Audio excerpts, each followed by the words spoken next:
Step 1. Open the app and add the fan, according to the instructions.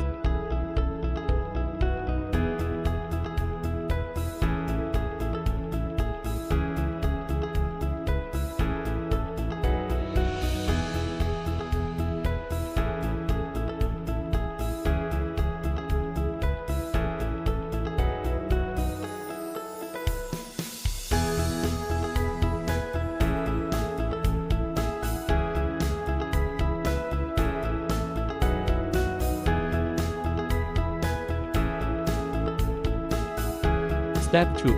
Enter the fan light interface and turn on the wall switch. Step 3.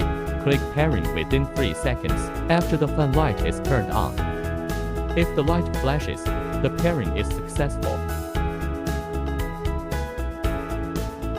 And it is recommended to watch videos and manuals for pairing.